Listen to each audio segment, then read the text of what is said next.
Today we're going to be reading Bertha the Blubberer, and as you can see she's got lots of tears around her, so I'm inferring that blubberer means somebody who cries a lot. Bertha was a blubberer. She would sob, she would howl, she would bawl. The little girl was only 8 years old, but she must have spent 7 of them blubbering. Anything and everything would set her off.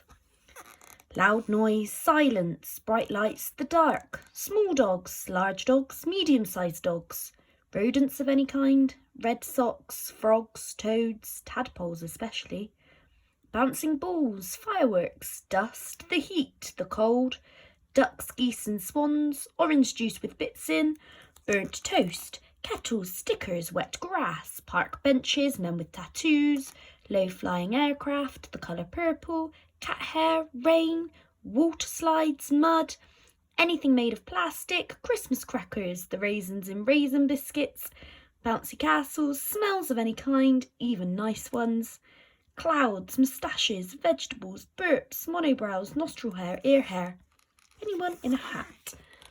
The little girl had a younger brother called William. From the day he was born, Bertha was beastly to him. She hated having to share her parents' attention. Then one day, Bertha discovered a wonderful thing.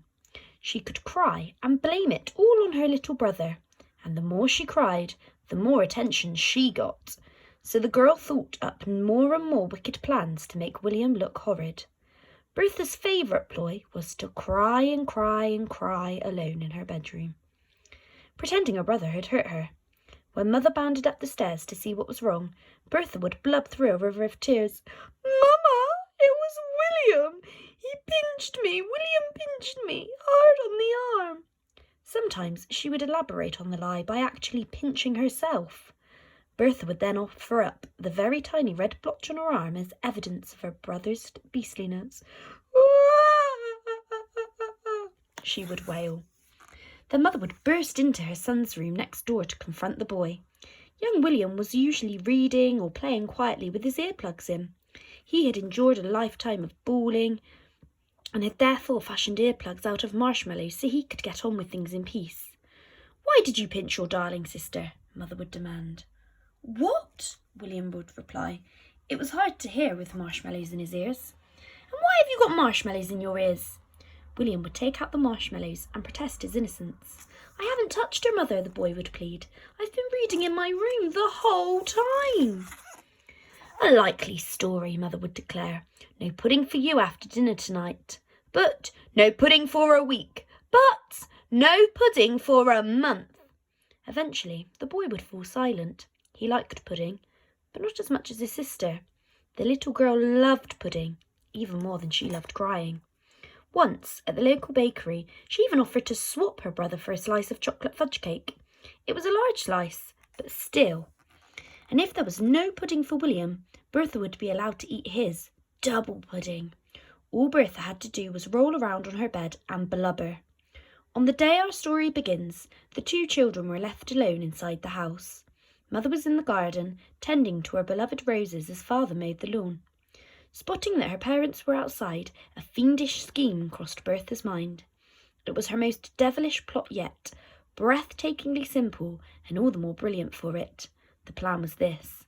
Bertha would pull out a clump of her hair and then bawl the house down. When Mother and Father came running, the finger of blame would be pointed at poor William. Pulling out a clump of hair would appear to be William's worst crime yet. It trumped pinching, prodding, poking, biting, dead arms and dead legs. He would surely be packed straight off to an orphanage, and Bertha would have double pudding, maybe even triple pudding, every night for the rest of her life. It was glorious. Pudding, pudding, and more pudding. The wicked little girl tiptoed over to her brother's room to check he was there. Indeed he was, quietly getting on with his homework with his marshmallow earplugs in as usual. Next, Bertha sneaked back to her room. She looked at herself in the mirror and began phase 1 of her plan.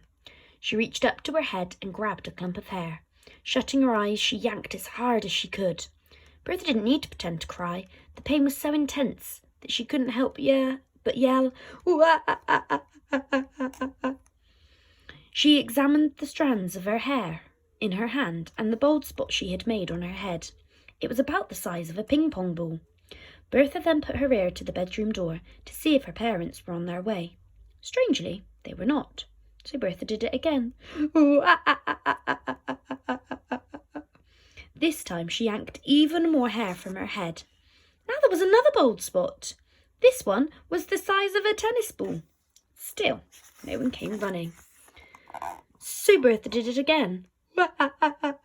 And again. And again.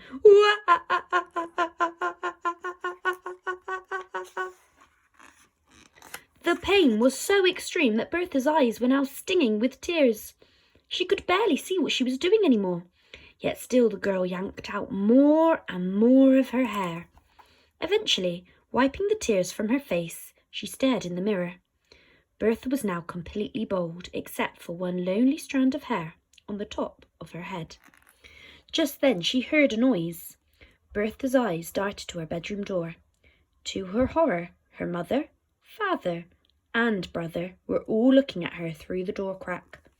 Bertha stared at them for a moment, and they stared back at her. How was she going to explain this? Bertha didn't know what to do, so she did what she always did. The girl screwed up her face and began bawling. It never failed. Except this time.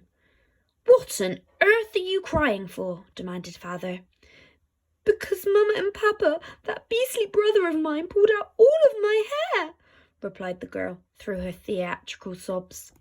William couldn't help but smirk at the sight of his wicked sister, who had at last been well and truly busted.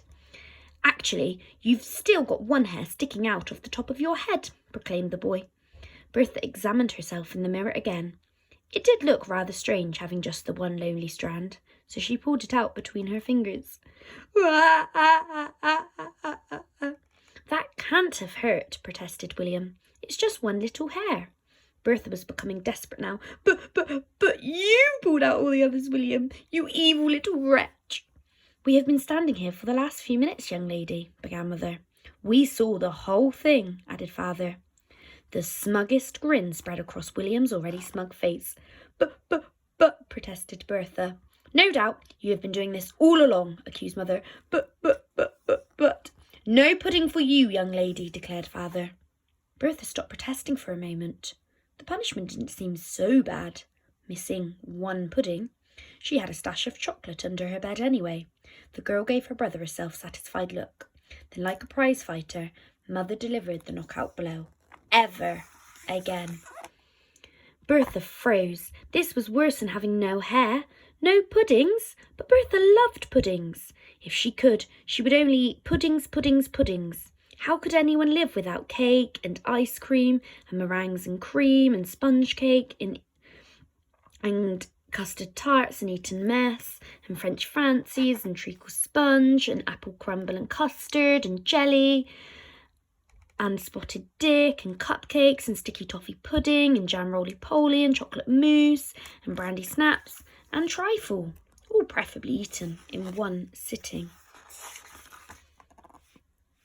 Really, Mama? Pleaded the girl. This can't be true. No puddings forever. Forever and ever, replied Mother, who was mightily cross that her daughter had fooled her for so long.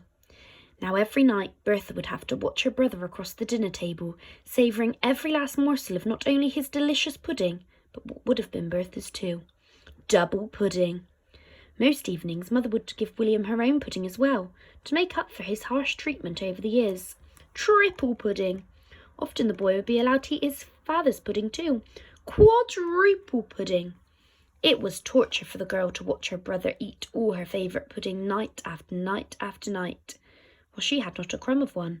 Bakewell tart, Arctic roll, Eton mess. William would lick the bowls clean. To make matters worse, under the table, the boy would pinch his sister's leg as he scoffed away. He pinched me, Bertha would cry. Nobody ever believed her. Bertha, the blubberer, had blubbered one too many blubbers.